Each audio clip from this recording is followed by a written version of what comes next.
नमस्कार, आदाब। मैं इरफान राही टीएफआई हिंदी में आपका बहुत-बहुत स्वागत करता हूँ। हमारे आज के इस खास कार्यक्रम में हमारे साथ जो मेहमान हैं, वो हैं जगजीत सिंह मुदर साहब। जगजीत सिंह मुदर साहब एक सामाजिक कार्यकर्ता हैं, सोशल एक्टिविस्ट हैं। सोशल मीडिया पर इनकी वीडियोज़ वायरल होती हैं और किसी भी मुद्दे पर ये अपना खुलकर मुखर अंदाज में पक्ष रखते हैं। एक शेर मुझे याद आ रहा है कि ज़िंदगी ज़िंदा दिली का नाम है, मुर्दा दिल क्या खाक जिया करते हैं। जगजीत साहब, आपका बहुत-बहुत स्वागत है हमारे चैनल टीएफआई हिंदी पर। बहुत-बहुत धन्यवाद आपका जी, इरफान जी। सबसे पहले तो मैं यही पूछना चाहूँगा आपसे कि आपने जो ये एक अंदाज़ है आपका वीडियोज़ बनाने का और किसी भी विषय पर मुखर होके बोलने का, बिल्कुल निडर होके आप बोलते हैं।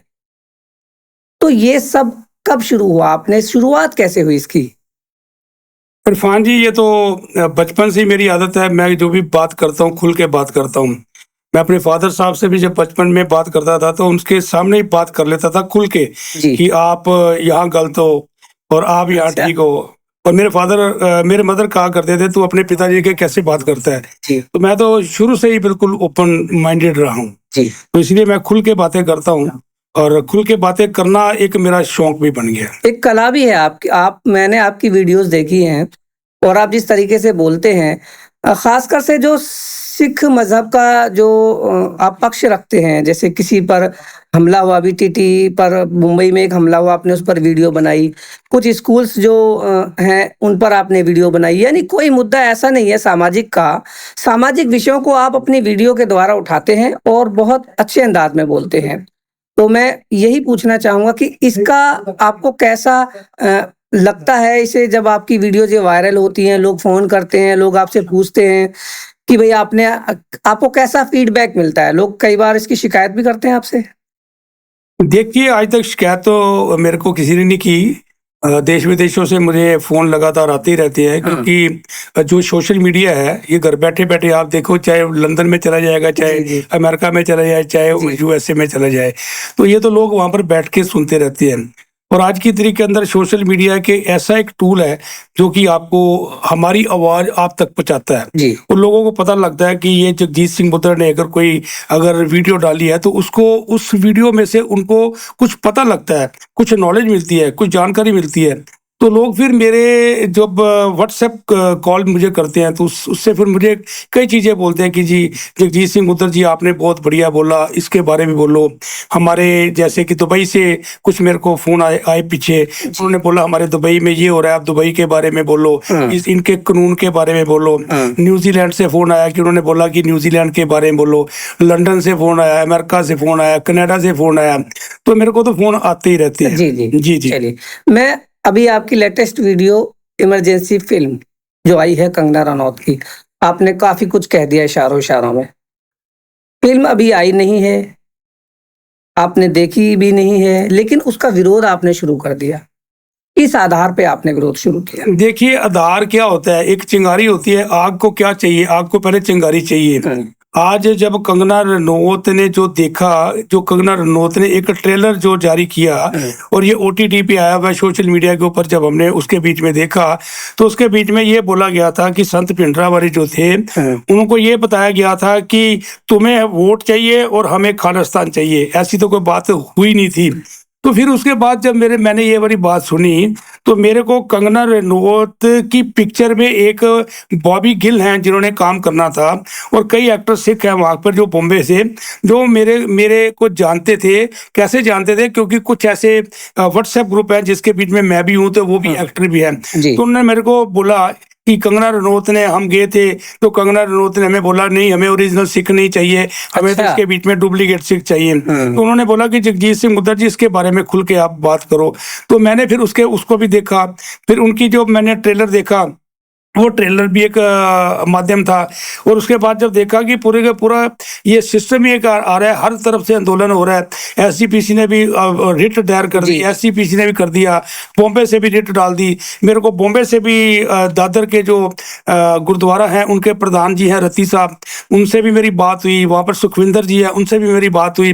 उन्होंने बड़ा कुछ मेरे को दिया और सब कुछ दिया। एफआईआर जो कराई, उसके बाद जो केस कराया, जो गुरुद्वारे ने जो लेटर दी, मेरे पास सारी जो आपने लेटर वो दिखाई दिखाई भी है अपनी वीडियोस में। वो लेटरें मैंने सारी की सारी सोशल मीडिया पे जी। भी दिखाई। यानी आप मानते हैं कि झूठ परोसा जा रहा है, कहीं न कहीं दुनिया को बताया जा रहा है, झूठ बताया जा रहा है। देखिए इरफान साहब, ऐसे है कि इमरजेंसी पिक्चर बनी, हमें कोई मतलब नहीं है। इमरजेंसी पिक्चर बनी जून 75 में इमरजेंसी लगी थी जी। और 77 के बीच में इमरजेंसी बंद हो गई थी। हाँ। अब कंगना रनौत ने उसको ये तो बताया नहीं कि कितने सिखों ने इमरजेंसी को बंद कराने के लिए अपनी गिरफ्तारियां दी, हाँ। वो तो इसने दिखाया को नहीं।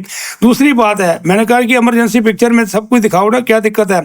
अब इमरजेंसी पिक्चर के बीच में संत भिंडरा वाले जो कि 78 में आए थे, जो कि 84 में राइट्स हुए थे, क्योंकि आपको पता है कि पूरा का पूरा नरसंहार किया गया था, सिखों को मारा गया था। अब वो 84 के राइट्स दिखाने के लिए, सिखों की इमेज खराब दिखाने के लिए, संत भिंडरा वाले की इमेज खराब दिखाने के लिए क्या मतलब था? इसका मतलब ये है कि एक सिखों की इमेज खराब करके एक कंगना रनौत जो बोलती रहती है, जो इसके मुंह में आता है जो बोल देती है, तो ये कंगना रनौत सिखों की इमेज को खराब करने पे तुली हुई है। दूसरी मैं आपको एक और बात बताता हूँ। मैं कहता हूँ कि कंगना रनौत ने पिक्चर बना ली, सब कुछ बना ली है, ठीक है ना, मगर इसके बीच में हमारे सिखिज्म को क्यों डाउन करने की ये कोशिश करती है। अब पीछे आपने देखा होगा चंडीगढ़ के बीच में एक सुखविंदर कौर थी, शायद क्या नाम था लड़की का, जी। चांटा मार दिया, चांटा मार दिया।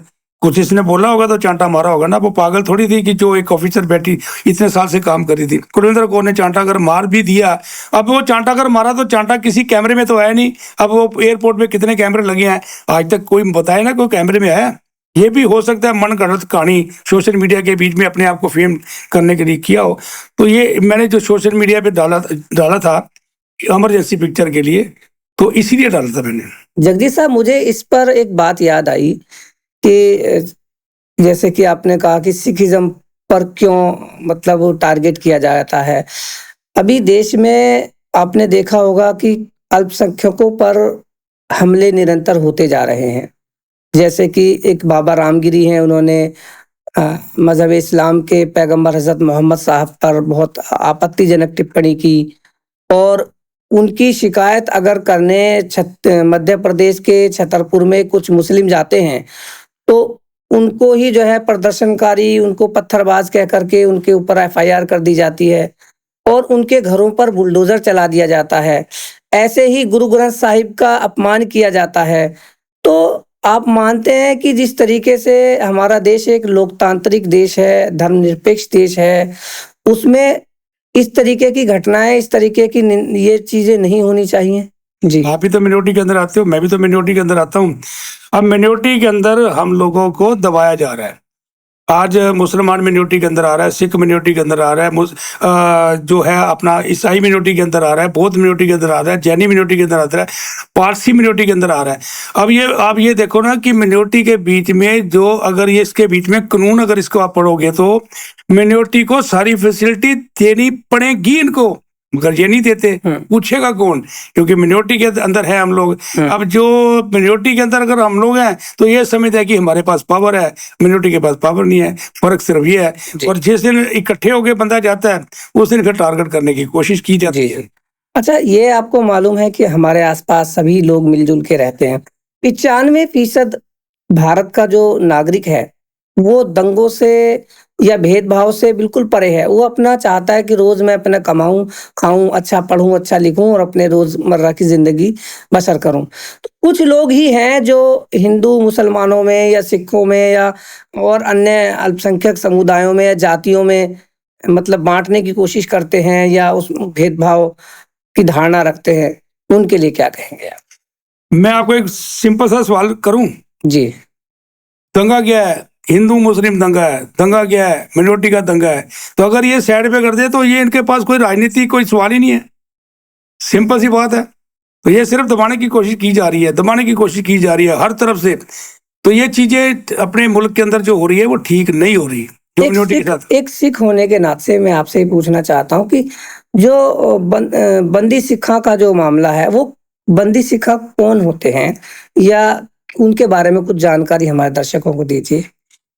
देखिए, बंदी सिख कोई नाम नहीं है कि बंदी सिख को पिक्चर नहीं है। अच्छा। बंदी सिख ये है कि जिन्होंने अपने एक सिखिज्म के लिए अगर कोई काम किया, हमारी सरकारों ने उनको उठा के अंदर फेंक दिया। अब उनकी सजा उम्र कैद होती है 14 साल की। 25-25 साल से 28-28 साल से कई बंदे हमारे जो अंदर जेलों के बीच में बंद इन्होंने किए हुए हैं, उनको ये छोड़ ही नहीं रहे कि अगर ये बाहर आएंगे तो देश को खतरा है। मुझे एक बात समझ नहीं आती, जो बंदे 28 साल से अंदर हैं, जो बंदे अगर बाहर आएंगे जिनकी सेहत अलाउड नहीं करती, अगर उनको भी सेहत अलाउड नहीं करती तो इनको अगर उनसे खतरा है तो फिर इनको खतरा किससे नहीं है। ये तो सिर्फ एक छोड़ना नहीं चाहते कि जो भी एक बंदा पकड़ लिया जेल में ठोक दो, अब ये मर जाएगा, उसके बाद इसका जो है ना इसको संस्कार करके इसको बस भेज दिया जाएगा। ये इनका एक मोटिव है, और तो इनका कोई मोटिव नहीं है।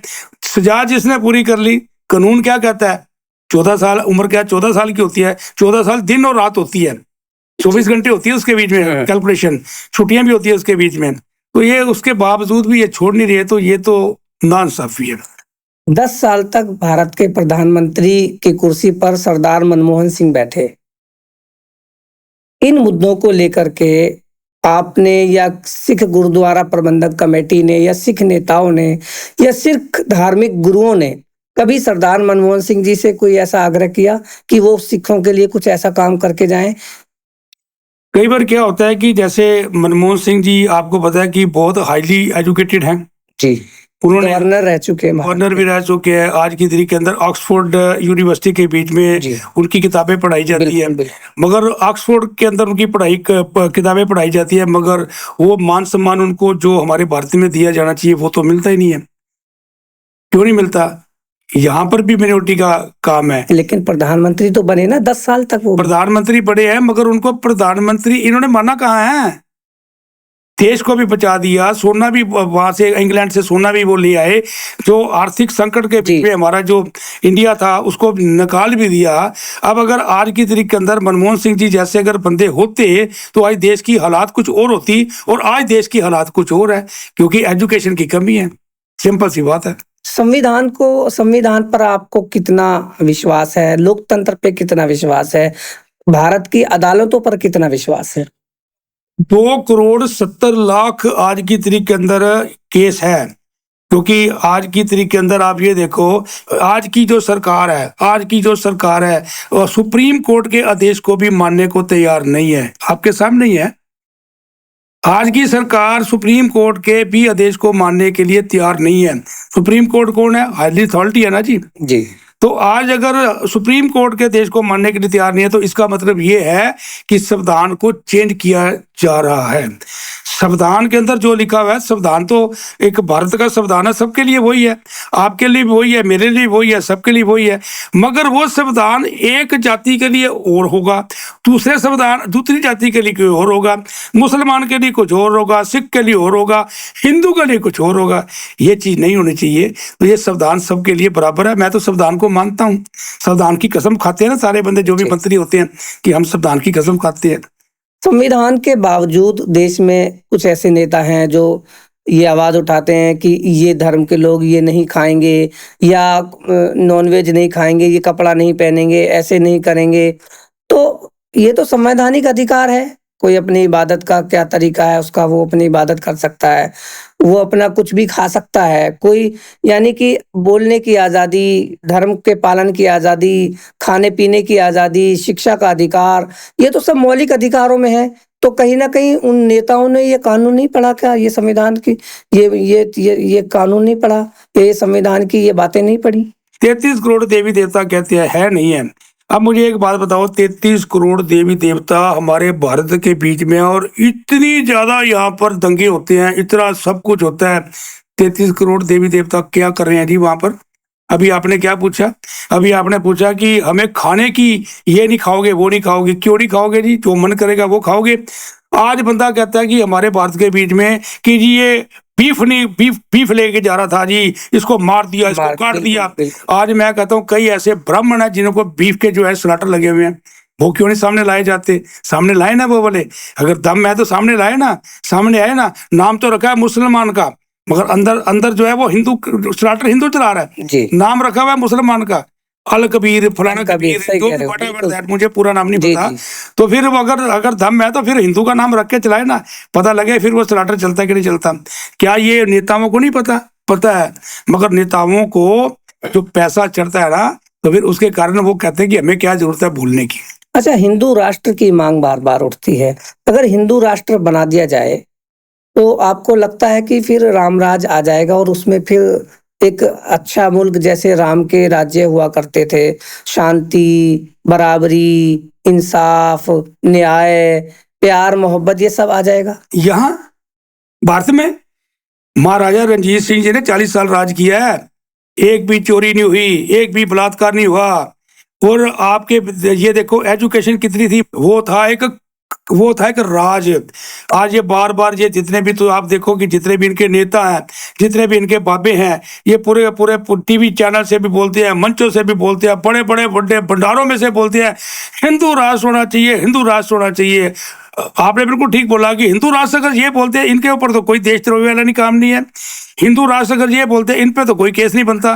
संविधान तो बराबर है ना, बिल्कुल। ये डेमोक्रेटिक कंट्री है हमारी भारत, जी। पूरा बोलने का अधिकार हमारे को है। अगर कोई सिख अगर यहाँ पर कह देगा खालिस्तान, उसके लिए देशद्रोही भी कर देते हैं, उग्रवादी भी कर देते हैं, खालिस्तान भी कर देते हैं, बाहर से फंडिंग आ रही है वो भी कर देते हैं।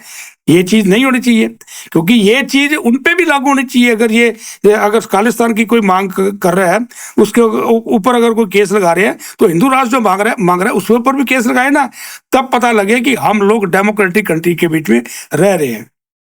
आप अपने भारत की सरकार से, मौजूदा सरकार से क्या उम्मीद करते हैं, क्या आशा करते हैं, या क्या मांग करते हैं कि ऐसा देश मेरे सपनों का भारत है, ऐसा होना चाहिए?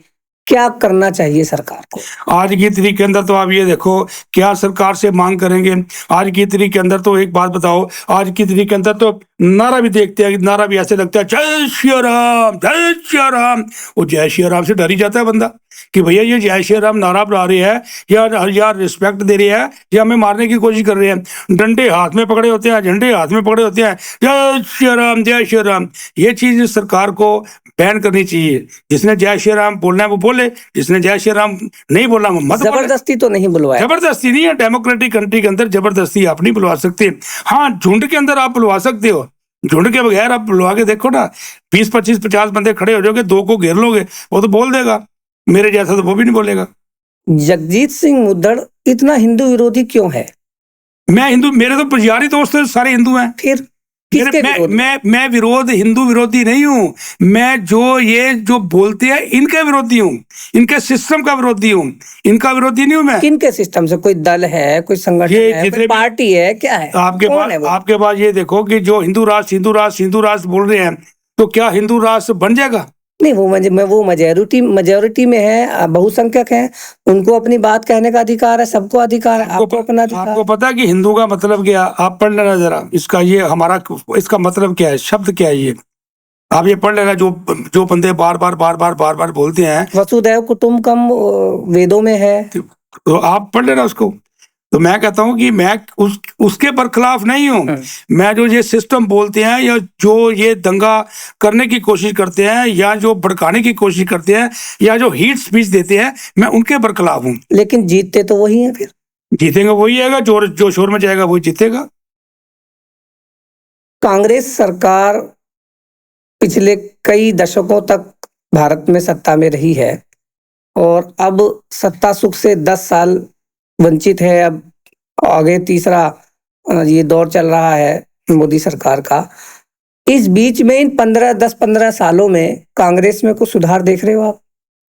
बड़ा सुधार है। जैसे अभी आप ये देखो कि राहुल गांधी ने जो एक खड़गे जी को बनाया, अपना प्रधान बनाया, उसके बाद ड्रास्टिक चेंज आ गया। मैं पंजाबी के अंदर एक मुहावरा बताऊं आपको, कहता है बापू बापू कहते सी ते सदा सुखी रहंदे सी, जिस दिन बापू खवाना पिया ते सदा सुख पाना पिया। क्या बात है। तो आज की तारीख के अंदर खड़गे जी अगर प्रधान बन गए हैं, तो आज उनकी राहुल गांधी की पोजीशन साउंड आ गई है ना जी। तो किसी ना किसी को तो बनाना पड़ेगा, पीछे आप रहना पड़ेगा। अब जो डायरेक्टर पिक्चर बना रहा है, डायरेक्टर थोड़ी एक्टिंग कर रहा है, डायरेक्टर तो डायरेक्ट कर रहा है। आपके पसंदीदा हीरो कौन है? मेरे सारे पसंद है, जो मेरे पास आ जाए। हीरो तो जो भी आ जाए, जिसको मैं मिल लूं। अच्छा। हाँ, वो सारे मेरे अपने हैं। और हीरोइन? सारी जो आ जाए। अच्छा। हाँ। अच्छा, फिल्म बताइए अपनी पसंदीदा। मैं फिल्म देखता ही नहीं। कभी कोई सीरियल देखा हो? मैं देखता ही नहीं, क्योंकि सीरियल वगैरह में इंटरेस्ट नहीं रखता। इंटरेस्ट नहीं रखता ना। लेकिन मैंने सुना है आप गुनगुनाते हैं। हाँ बिल्कुल गुनगुनाते हैं। आप किसकी आवाज़ आपको पसंद है वैसे? देखिए, तो आवाज़ तो मैं काफ़ी गाने गाए हैं, गुरदास मान जी हमारे बड़े अच्छे मित्र हैं जी, एंड कई सिंगर जो हैं, मीका हमारे बड़े अच्छे अच्छे मित्र हैं, उनके बड़े ब्रदर जो हैं दलेर मेहंदी मेरे अच्छे मित्र हैं, हाँ। मलकीत सिंह मेरे बड़े अच्छे मित्र हैं। मैंने गाना गाया था बड़ा पुराना, कुछ सुनाइए, मैं आपसे आग्रह करूँगा। गुरदास मान जी ने गाना गाया हुआ है, जाओ नी कोई मोड़ ले आओ नी मेरे नाल गया अज लड़के नी मेरे नाल गया अज लड़के चला भेरियो बुहे वे वतन माहिदा। ये कई चीजें कई गाने ऐसे गाए हुए हैं। एक गाना मैंने पुराना बनाया था तो मेरे को तो आप अपनी तुकबंदी भी कर मेरे को तो लेते हैं। मार भी जी। पिटने वाली थी। अच्छा। मैंने पंजाब के ऊपर गाना बनाया था, जी। ਅਸੀਂ ਵਾਸੀ ਦੇਸ ਪੰਜਾਬ ਦੇ ਸਾਡੀ ਗਿੱਟਿਆਂ ਵਿੱਚ ਹੈ ਜਾਨ, ਅਸੀਂ ਰੱਜ ਰੱਜ ਚਾਵਾਂ ਪੀਂਦੇ, ਅਸੀਂ ਰੱਜ ਰੱਜ ਚਾਵਾਂ ਪੀਂਦੇ, ਸਾਨੂੰ ਡਾਲਡੇ ਘਿਓ ਤੇ ਮਾਨ, ਅਸੀਂ ਬਹਿ ਕੇ ਨਾਲੀ ਟੱਪਦੇ, ਅਸੀਂ ਬਹਿ ਕੇ ਨਾਲੀ ਟੱਪਦੇ, ਸਾਨੂੰ ਲੋਕ ਕਹਿਣ ਪਹਿਲਵਾਨ कि मैं झूठ बोलिया कि मैं कुफर तोलिया। ये मैं आज की बात कर रहा हूँ, ये पुराने वाले बंदे नहीं, पुराने तो डोले पड़े थे बंदों के। जी। तो ये आज के बंदे ऐसे हैं कि जो नशा करते हैं, जो चिट्टा पीते हैं, और पंजाब का जो बेड़ा गर्क किया है ये नशे नहीं किया है। और नशा भी जो चलाने वाले हैं, नशा को जो प्रमोट करने वाले हैं, वो भी सरकारें ही हैं, बाहर से कोई नहीं आया। मैं आखिर में आपसे पूछना चाहूँगा, आप अपने देश भारत को कितना प्यार करते हैं? बहुत ज़्यादा।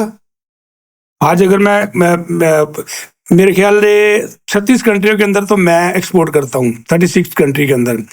और आपको सुन के बड़ी हैरानगी होगी कि चाइना जो दुनिया को एक्सपोर्ट करता है और हमारी कंपनी जो है वो चाइना को एक्सपोर्ट करती है। क्या बात है! चाइना के अंदर डोंगवन है, वहाँ हम काफ़ी मशीनरी देते हैं, वियतनाम में काफ़ी मशीन देते हैं, और ऑस्ट्रेलिया में काफ़ी मशीन हम देते हैं। 36 कंट्री को तो मैं एक्सपोर्ट करता हूँ। तो मैं जब भी मैं बाहर जाता हूँ तो 15 दिन से ऊपर मैं अपने देश को छोड़ के नहीं रह सकता, क्योंकि मेरे को यह वातावरण ही बड़ा अच्छा लगता है। हाँ, वातावरण वहाँ का बहुत अच्छा है, मगर वहाँ पर हम लोग 10 दिन के अंदर ही अक जाते हैं। कहाँ-कहाँ की यात्रा की आपने? मैं अमेरिका गया हूँ, मैं कनाडा गया हूँ, मैं जापान गया हूँ, मैं लंदन गया हूँ, मैं दुबई गया हूँ, अब पता नहीं कहाँ गया हूँ, चाइना गया हूँ, मुझे तो पता ही नहीं मैं कितनी कंट्रियाँ घूम चुका हूँ। एक कोई ऐसा पैगाम, आप कई बार सिखों की बात उठाते हैं, आपने आर्मी में सिख बहुत हैं, लेकिन IAS officer, IPS officer, Delhi police, ये ऐसे बहुत सारे डिपार्टमेंट हैं जहाँ सिखों को होना चाहिए। इसके लिए आप क्या पैगाम देना चाहेंगे? सिखों को होना चाहिए, मगर बेसिकली क्या है कि सरकारों के बीच में अगर सरकारों ने मन ही बना लिया हो कि सिखों को लेना ही नहीं है। अभी आपने देखा होगा कि पीछे एक जज की अपॉइंटमेंट हुई थी, कि आपको 6-8 महीने पुरानी बात कर रहा हूँ, मगर वो सिख एक जज थे तो उनको नहीं लिया गया। आपको पता है क्यों नहीं लिया गया? बहुत बड़ा एक रोष भी है हमारे सिखों के बीच में। तो इतना डिफरेंस क्यों किया जाता है यहाँ पर हमारे देश के बीच में? अगर एक सिख अगर पढ़ा लिखा है, उसके बीच में कैपेबिलिटी है, उसके बीच में काबिलियत है, तो उसको क्यों इग्नोर किया जाता है? इसलिए इग्नोर किया जाता है क्योंकि वो सिख है, इसलिए इग्नोर किया जाता है क्योंकि वो मुसलमान है। ये इग्नोर नहीं करना चाहिए। क्या पैगाम देना चाहेंगे आप आवाम को? मैं तो कहता हूँ यहाँ पर आप ये देखो कि कितने हमारे लोग अलग अलग जातियों के रहते हैं, अलग अलग भाषाएं हैं हमारी, तो सब बंदों को प्यार देना चाहिए और सब बंदे एक दूसरे से प्यार मोहब्बत से रहने चाहिए। पैगाम तो मेरा यही है कि वो कहते हैं साथी हाथ बढ़ाना साथी रे, एक अकेला थक जाएगा, मिलकर बोझ उठाना साथी हाथ उठाना साथी रे। जब तक हम लोग साथ नहीं करेंगे, मिलजुल के काम नहीं करेंगे, तो हम अगर उम्मीद करें कि आगे बढ़ जाएंगे, नहीं है। मैं कहता हूँ आज बंदा कहता है कि ये मुसलमान है, ये सिख है, ये ईसाई है, बीमार पड़ जाते हैं तो खून की जरूरत पड़ती है, तो क्या वहां पर जाके बंदा पूछता है कि ये सिख का खून है, बिल्कुल ये मुसलमान का खून है, बिल्कुल है क्या ये ईसाई का खून है? वहाँ कोई नहीं पूछता। बंदा कहता है 4 यूनिट खून ले आओ, वो ये नहीं पूछता कि ये किसका खून है, बस खून चाहिए। जान बचाने की जरूरत है। आज अगर किसी की किडनी की प्रॉब्लम है, किसी की लीवर का प्रॉब्लम है, वो बंदा कहता है मिल जाए कोई मेरे को डोनर, तो फिर वो वहां पर भी तो जातिवाद होना चाहिए ना, कि अगर एक बंदे को अगर चाहिए तो वो कहेगा नहीं मैंने अपनी जाति का ही अपना डोनर लेना है, दूसरे से कराऊंगा नहीं। वहां पर जान चाहिए, जान बचानी है। मगर सच्चाई ये है कि सब लोग ऐसे नहीं है, कुछ ही लोग होते हैं, लेकिन उन कुछ लोगों के चक्कर में हम सबको बुरा नहीं कह सकते। देखिए ऐसे है, मैं आपको इरफान जी एक बात बताता हूँ, कुछ लोग ही होते हैं जो ये प्रॉब्लम क्रिएट करते हैं, सारे लोग नहीं होते। आग को चिंगारी की ज़रूरत होती है, चिंगारी को आग की ज़रूरत नहीं होती।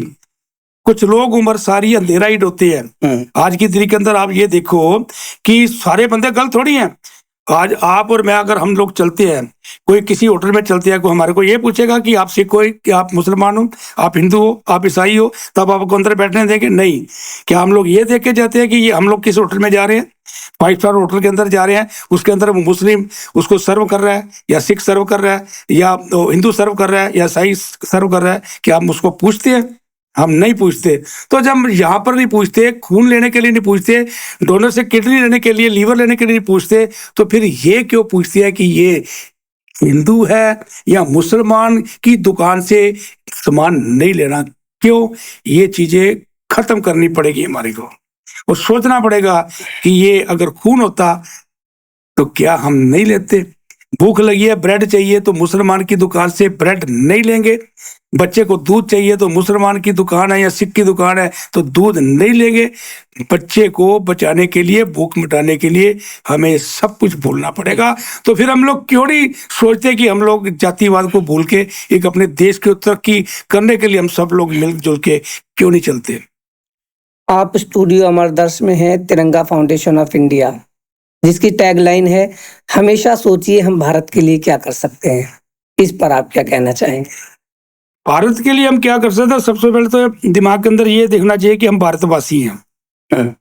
यह देश है वीर जवानों का, अलबेलों का, मस्तानों का। जहां पर पहले कहा जाता था जय जवान जय किसान, अब जय जवान जय किसान क्यों नहीं कहा जाता? अब मैं आपसे सवाल पूछता हूँ, तो अब क्यों नहीं बोला जाता जय जवान जय किसान? अभी भी बहुत से लोग मैक्सिमम नहीं बोलते। तो क्या बोले? किसान आंदोलन हुआ, 750 किसान मर गए, हमारी सरकार ने, किसी ने उफ तक नहीं की, किसी को घूम फिर के वहीं आ जाते हैं। मुझे ऐसा लगता है कि एक शेर, आपकी बातों से मुझे अंदाजा लगता है कि हम आह भी भरते हैं तो हो जाते हैं बदनाम, वो कत्ल भी कर दें तो चर्चा नहीं होता। कुछ ऐसी बातें आप कर रहे हैं। ऐसी बात नहीं होती है। वो कहते हैं हुस्न वाले कबूतर की नस्ल होते हैं। हाँ। कभी इसकी बगल में तो कभी उसकी बगल में होते हैं। प्यार हो जाए तो फिर सूरत नहीं देखी जाती, माल अच्छा हो तो फिर कीमत नहीं देखी जाती। बिल्कुल, ये तो सिस्टम है। तो किसानों पे थे आप, क्या कह रहे हैं? मैं किसानों की बात ये कर रहा हूँ। मैं किसान मोर्चे पे ऊपर 3 बारी मैं किसान मोर्चे के मंच से स्पीच करके आया हूँ। अच्छा। एंड मैंने देखा था कि किसान मोर्चे के बीच में जिस शांतिपूर्वक तरीके से किसान मोर्चा उन्होंने किया था, पूरे के पूरे वर्ल्ड के बीच में इतिहास गवाह है कि कोई भी वहां पर हुड़दंग नहीं हुआ, कोई भी वहां पर झगड़ा नहीं हुआ। और ये जितने भी किसान हैं, मैं लेके जाता था, कभी कंबल, कभी स्वेटर, कभी जुराबे, कभी दस्ताने लेके जाता था। और मैं जब जाता था तो मैं सिंगू बॉर्डर से चलता था, पैदल चलता था। 4 बंदों की मेरी टीम थी, कोई बंदा नहीं लेता था। बंदा कहता था जी पिछले ट्रैक्टर वाले को दे दो, पिछले वाले को दे दो, पिछले वाले को दे दो। कोई नहीं लेता था। जो बंदे वहां पर घूम रहे होते थे ना, वही लेते थे, या आस पड़ोस के गांव वाले ही लेते थे। कोई किसान ने मेरे से कोई आज तक कोई चीज नहीं ली। इसका मतलब यह है किसान अपने हकों के लिए बैठे हुए थे। किसान वहां पर खाने पीने, किसान देश के लिए कुछ देता ही है, लेता नहीं है। किसान बड़ा कुछ देता है, मगर हमारी कई सरकारें तो ये कहती है कि किसान देता है तो उसके बदले हम देते भी तो है। भाई कोई ना कोई तो है, गिव एंड टेक तो बना हुआ है। अगर आप किसी को कोई चीज दोगे तो उसके बदले में कोई ना कोई चीज लोगे भी। चलिए, आखिर में क्या पैगाम देना चाहेंगे आप? पैगाम ये ही देना चाहूंगा आपके चैनल के माध्यम से कि देश को अगर आगे बढ़ाना है, हमें इकट्ठा मिलकर चलना पड़ेगा। हमें सिस्टम इस तरीके से बनाना पड़ेगा कि हम लोग नफरत की राजनीति ना करें। हम लोग नफरत, एक दूसरे को नफरत की निगाह से मत देखें। हमारी निगाह अगर देख रही है तो हम उसको ये देखें कि ये प्यार भरी मोहब्बत, प्यार भरी आंखों से दूसरे को देखेंगे। और हम उम्मीद करते हैं कि आप भी हमें प्यार भरी आंखों से देखोगे, तभी हम आगे चल पाएंगे, तभी हम एक दूसरे के साथ प्यार बांटते चलेंगे और हमारा देश प्रगति के अंदर आएगा। जिस दिन जातिवाद पे चलेंगे कुछ नहीं होगा। मैं कहता हूं कि ये जितने भी दंगे करते हैं लोग, कभी आपने कोई नेता देखा कि नेता का बच्चा कोई दंगा के बीच में आया या शोर शराबा कर रहा है? इनके बच्चे तो विदेशों में पढ़ रहे हैं जी। इनके बच्चे तो विदेशों में पढ़ रहे हैं। कोई बंदा सामने सड़क पे आपको इनका बच्चा नजर नहीं आएगा।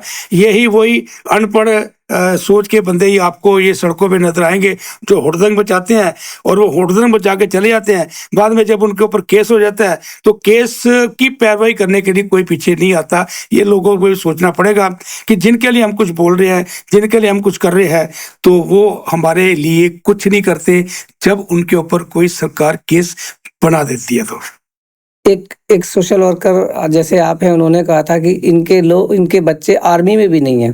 किसी के नहीं है। किसान के बच्चे फौज में जाते हैं, वही मरते हैं, वही देश की सेवा करते हैं, रक्षा करते हैं। ये अपने बच्चों को या तो बड़ी किसी कमेटी के चेयरमैन बना देते हैं या किसी का अध्यक्ष बनवाते हैं, या फिर वो उनकी सियासत में सांसद या विधायक या निगम पार्षद बनते हैं। लेकिन अपने बच्चों को ना सेना में भेजते और ना ही दंगों के प्रदर्शनों में भेजते। सेना के अंदर भेज के देखे तो इनको पता लग जाएगा कि सेना के लिए जो बयान देते हैं, दंगों के बीच में एक बारी बच्चा अपना भेज के देखे तो उनको पता लग जाएगा कि हमने दंगे करवा के तो किसी के छोटे छोटे मासूम बच्चे कैसे मरवा दिए। इनको पता लग जाएगा एक बार इनको बोलो बंदे भेज के तो देखो। ये तो खुश करते हैं, भैया कर दो, भैया कर दो, आगे आगे करके आप पीछे से निकल जाते हैं। तो ये हमें रोकना पड़ेगा। बहुत बहुत शुक्रिया आपका। बहुत बहुत धन्यवाद आपका इरफान जी, थैंक यू। दिन दूनी रात चौगनी करे तरक्की देश, मेल मोहब्बत भाईचारा है अपना संदेश। कुछ ऐसा ही संदेश दिया आज हमारे जगजीत सिंह मुद्दड़ साहब ने हमारे TFI हिंदी के लिए, हमारे दर्शकों को। तो मैं उम्मीद करता हूं कि आपको हमारा शो पसंद आया होगा। आपको आइंदा किसी ऐसी शख्सियत से फिर मिलवाऊंगा। तब तक के लिए मुझे इजाजत दीजिए। देखते रहिए TFI हिंदी।